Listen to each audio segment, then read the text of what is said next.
मित्रांनो, सक्सेसफुल लोकांकडे असं काय असतं जे कॉमन लोकांमध्ये नसतं, जे फेल होतात किंवा जे सक्सेसफुल होत नाही त्यांच्यामध्ये नसतं. सक्सेसफुल लोक असं काय करतात जेणेकरून ते सक्सेसफुल होतात, हे आपण या व्हिडिओमध्ये बघणार आहोत. तर मित्रांनो, या व्हिडिओमध्ये मी अशा 3 गोष्टी शेअर करणार आहे ज्या की तुम्हाला सक्सेसफुल लोकांमध्ये खूप जास्त कॉमन बघायला भेटतील.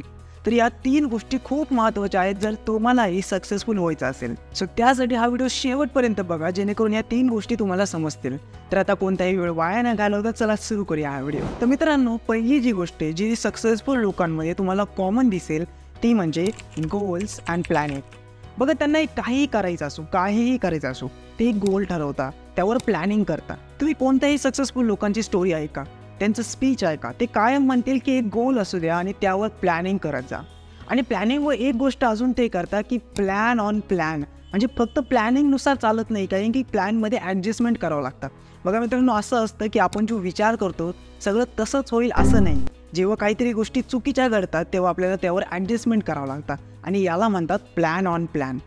सो सक्सेसफुल लोक कायम एक गोल ठरवतात, तिथपर्यंत पोहोचण्यासाठी प्लॅनिंग करतात आणि त्या प्लॅनिंगवर परत प्लॅनिंग करतच राहतात. कारण की त्यांनाही माहिती आहे की तिथपर्यंत पोहोचण्यासाठी मी जे काही विचार केलेत तसंच सगळं होणार नाही आहे. जेव्हा काहीतरी चुकीचं घडेल तेव्हा बॅकअप प्लॅन त्यांच्याकडे असतो. त्यानंतर जर काहीतरी ॲडजस्टमेंट करावं लागलं तर ते सुद्धा ते करतात आणि याला म्हणतात प्लॅन ऑन प्लॅन. आणि मित्रांनो, गोल फक्त आपल्याला मोटिवेशनच नाही देत, तर आपल्याला तो डायरेक्शन देतो. आणि प्रत्येक सक्सेसफुल माणूस हेच करतो की गोल ठरवतो. कारण की जेव्हा माहीत असेल कुठे जायचं, कोणत्या गोष्टीवर काम करायचं, तेव्हाच तर आपण नीट प्लॅनिंग करू शकू, तेव्हाच तर आपण नीट काम करू शकू. तर मित्रांनो, आता दुसरी गोष्ट जी सक्सेसफुल लोकांमध्ये तुम्हाला कॉमन दिसेल ती म्हणजे कन्सिस्टंट एफर्ट.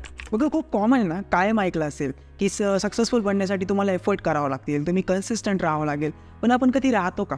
कधी विचार केला की आपण ठीक आहे, पहिली गोष्ट तर आपण करतो की गोल्स ठरवतो, त्यावर प्लॅन करतो, पण त्यावर किती दिवस आपण टिकतो, किती दिवस आपण त्या गोष्टीवर काम करतो? जर आपण एखाद दिवशी आपलं मन नसेल तर आपण म्हणतो की नाही ठीक आहे, आज नको, मी उद्या करतो. आणि याला कन्सिस्टन्सी नाही म्हणत मित्रांनो. खूप वेळा लोक गैरसमज करून घेतं की ठीक आहे, मी आज नाही करते, उद्या करतोय, मी 10 दिवसाचा गॅप घेऊन करतोय, मग कन्सिस्टंट आहे मी. पण त्याला कन्सिस्टन्सी नाही म्हणत. कन्सिस्टंट म्हणजे तुमचं मन असो किंवा नसो, तुम्हाला ती गोष्ट रोज करायची म्हणजे करायची. थोडी का करा, पण त्या गोष्टीवर काम करा. जे गोल आहे तुमचा त्यावर काम करा, त्यावर सिस्टम्स बिल्ड करा, त्यावर पुढे चाला. पण मित्रांनो, सक्सेसफुल लोकांना या 2 गोष्टी माहीत असतात ज्यामुळे ते कायम कन्सिस्टंट राहतात आणि एफर्ट करतात. त्या 2 गोष्टी म्हणजे, पहिली गोष्ट की त्यांना माहिती आहे की जर काहीतरी करून दाखवायचं तर बोर्डमला ॲक्सेप्ट करावं लागेल. बोर्डम म्हणजेच लाईफ बनवावी लागेल, कारण की बोर्डम इज रिॲलिटी. बघा, प्रत्येकाला वाटतं की काहीतरी नवीन करतो म्हणजे मला इंटरेस्टिंग वाटायला पाहिजे, रोज मला काहीतरी गोजबम्स यायला पाहिजे. पण असं नाही होत. जेव्हा तुम्ही काहीतरी गोष्टीवर काम करता, पहिले काही दिवस खूप इंटरेस्टिंग वाटतं, खूप मजा येते.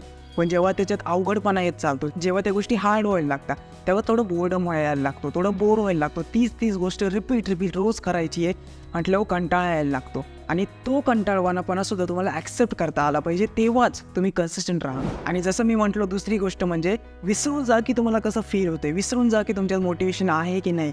तुम्ही फक्त डिसिप्लिनवर फोकस करा. करायचं आहे म्हणजे करायचं आहे, मूड असो नसो काही फरक नाही पडत. आणि हे करण्यासाठी हॅबिट्स बिल्ड करावं लागतं. आणि जर हॅबिट्स बिल्ड करायचे आहे तर त्यावर पूर्ण प्लेलिस्ट बनवली आहे, ॲटॉमिक हॅबिट हे पुस्तक आहे त्यावरती. सर त्याची लिंक डिस्क्रिप्शनमध्ये भेटेल किंवा चॅनल व्हिजिट करू शकता. तर आपल्या पॉईंटकडे परत येऊया. तर आता आपल्याला बघायची तिसरी गोष्ट जे सक्सेसफुल लोकांमध्ये तुम्हाला कॉमन भेटेल आणि ती म्हणजे बी अ लर्नर. तुम्ही कोणतेही सक्सेसफुल लोक बघा, ते कायम शिकत राहिले. एलॉन मस्कचं एक्झाम्पल घेऊया. त्यांनी कधी कॉलेज पूर्ण नाही केलं, पण त्यांनी बुक्स खूप जास्त वाचले. त्यांना जे काही शिकायचं होतं ते जाऊन ते शिकले आणि त्यानंतर त्यांनी कंपनी सुरू केल्या. एवढे मोठे ते झाले. तुम्ही कोणताही सक्सेसफुल माणूस घ्या, Jeff Bezos, Warren Buffett, Bill Gates, कोणताही सक्सेसफुल माणूस घ्या, ते प्रत्येकजण आजही शिकताय, ते आजही ॲडॉप्ट करताय. मित्रांनो, होतं काय, आपलं जे एज्युकेशन आहे ना ते आपण कॉलेज पुरतं मर्यादित ठेवतो. कॉलेज संपलं म्हणजे आपलं एज्युकेशन संपलं. बट जे सक्सेसफुल लोक राहतात ना, त्यांचं एज्युकेशन ॲक्च्युली कॉलेजच्या बाहेर असतं. म्हणजे काही टाईमपास करणं वगैरे नाही, पण ते कॉलेजच्या बाहेर ॲक्च्युली बिझनेस कसं करायचं शिकतात, फायनान्स काय असतं शिकतात, मेंटली कसं स्ट्रॉंग व्हायचं हे शिकतात, फिजिकली स्ट्रॉंग कसं व्हायचं हे शिकतात, बिझनेसमध्ये मार्केटिंग कशी करायची हे शिकतात, सेल्स कसे करायचे हे शिकतात. सो या सगळ्या गोष्टी कॉलेजच्या बाहेर तुम्हाला भेटतील, कॉलेजमध्ये नाही. सो असं नका समजू की तुमचं कॉलेज म्हणजे तुमचं एज्युकेशन आहे. त्या बाहेरही खूप जास्त गोष्टी त्याला शिकणं गरजेचं आहे. लर्नर बनणं गरजेचं आहे जर तुम्हाला खरंच सक्सेसफुल बनायचं असेल तर कॉलेजचा विषय आलाच आहे तर एक प्रश्न खरंच विचारतो. तुम्ही कमेंटमध्ये सांगू शकता खरंच तुमच्या कॉलेजने तुम्हाला ते शिकवलं का जे तुम्हाला ॲक्च्युअली इंडस्ट्रीमध्ये काम करण्यासाठी गरजेचं आहे. तर मित्रांनो, ह्या ज्या 3 गोष्टी या सक्सेसफुल लोकांमध्ये कॉमन भेटतील. बघा, या खूप कॉमन गोष्टी तुम्हाला प्रत्येक व्हिडिओमध्ये ऐकायला भेटत असतील, पण तुम्ही तुमच्या लाईफमध्ये अप्लाय नाही करत आहे म्हणून तुम्ही सक्सेसफुल नाही बनत आहे. या गोष्टी अप्लाय करा, टाईम द्या अँड फॉर शुअर की तुम्ही कधी ना कधी सक्सेसफुल नक्की बनाल. आणि मित्रांनो, मलाही सक्सेसफुल बनायचं आहे. काही एफर्ट्स तर मी घेतोच आहे, काही कन्सिस्टंट तर मी आहेच, पण मला थोडी एक्सटर्नल फॅक्टरची पण गरज आहे आणि ती म्हणजे तुमच्या लाईकची आणि तुम्ही या चॅनलला सबस्क्राईब करावं याची. सो सबस्क्राईब नक्की करा, शेअर करा या व्हिडिओला आणि व्हिडिओला लाईक नक्की करा. हा व्हिडिओ शेवटपर्यंत बघितल्याबद्दल धन्यवाद.